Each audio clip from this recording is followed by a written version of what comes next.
Did you know that 61% of adults report experiencing some form of childhood trauma? 61% that report. So imagine how much higher that can be. For years I carried mine silently, internalizing everything I had endured and believing it defined who I was. But there was one moment, out of many, but one I can recall at this point, one experience that shattered everything I thought I knew about myself, and it gave me hope. Today I want to share that story with you and show you that no matter what you've been through, healing is possible. Let's take this journey together. Childhood trauma is like a shadow that follows us. It influences how we think, how we act, and how we see ourselves. For years I believed that my past had already determined my future. Based on my experiences growing up, I thought I was destined to repeat the cycle of abuse that I had witnessed as a child. I thought I would hurt others the way I had been hurt, because that's what I was taught life would be. But here's the truth. We have a choice, even when it feels like we don't.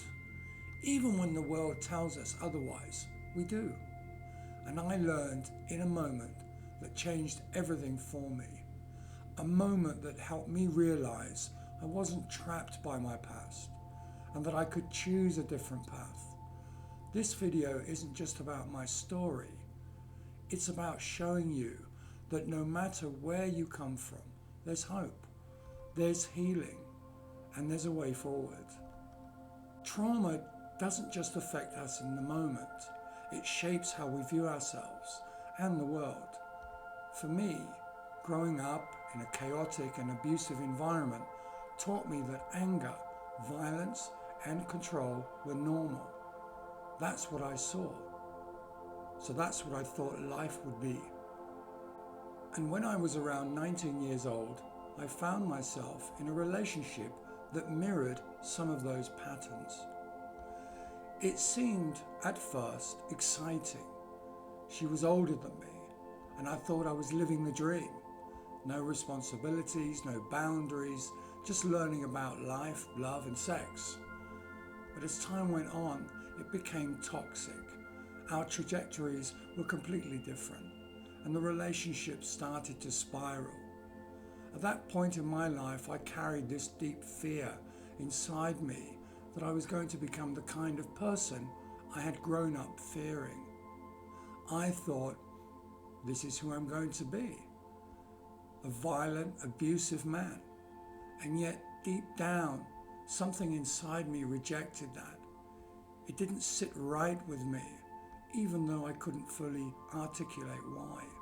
One night, things escalated. She grabbed a knife and threatened to stab me. In that moment, I was so angry, angrier than I'd ever been. Everything in me was boiling over, and it felt like I was on the edge of losing control. But then something happened. I saw a wooden ornament nearby, and instead of directing my anger at her, I took it out on the ornament. I beat the crap out of it, smashing it to pieces, and then I walked out of the house. At the time, I didn't fully understand why that moment felt so significant, but I felt something shift inside me. I didn't retaliate with violence. I didn't become the person I was so afraid I would be. Instead, I made a choice to walk away. Later, when I talked about it, I realized why that moment was so powerful.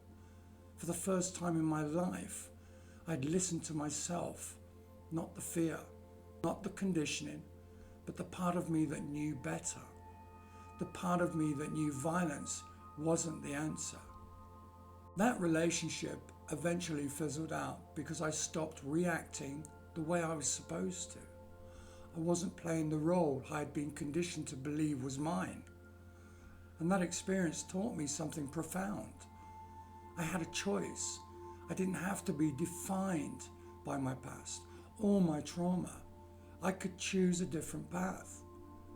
And if I could make that choice, so could anyone else. That experience has stayed with me for years.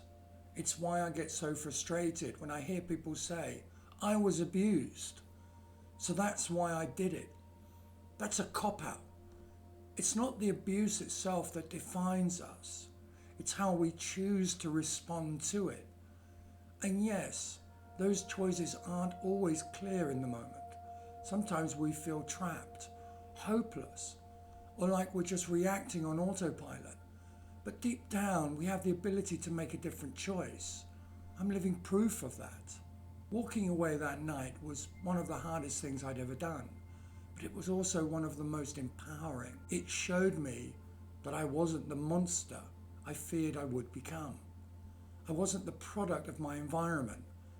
I was someone who could rise above it, and if I could do it, so can you. That moment was the beginning of my journey, but it was just one step. Over the years, I've realized that healing isn't something we do alone. That's why I'm creating a series of books designed to help and reduce the risk of abuse, empower children and caregivers, and break these cycles of trauma. These books will tackle the tough topics like recognizing grooming behaviors, setting healthy boundaries, and building self-worth, because prevention is the most powerful tool that we have. I'm also launching a Q&A series where we can share our stories, ask tough questions, and learn from one another. You can participate anonymously if you want, and I'll share your experiences, with permission of course, in future videos. Together, we can build a community where we support each other, learn from each other, and create real change. This is just the start. In future videos, I'll dive into different forms of abuse, how to reduce the risk of those situations, how to heal, how to protect this generation of children. This isn't just about me, it's about us and the legacy that we leave for the next generation. Looking back on that night, I realized how much it shaped me. It taught me that I'm not defined by my past, and neither are you. We have the power to make different choices, to rewrite our stories, and to create lives that are filled with love, respect, and purpose. Childhood trauma may have been a part of my story, but it doesn't define who I am today, and it doesn't have to define you. You are stronger than you know, and you have the power to heal, to grow, and to thrive. If this story resonated with you, I want to hear from you. Share your experiences in the comments or send them to me anonymously if you prefer. Your story matters, and by sharing it, you could inspire someone else to take the first step towards healing. And if you're interested in the books I'm creating or the Q&A series, make sure to subscribe. Hit the notification bell so you don't miss out. This is just the beginning, and I can't wait to continue this journey with you. Remember, your past does not define you. Your choices do.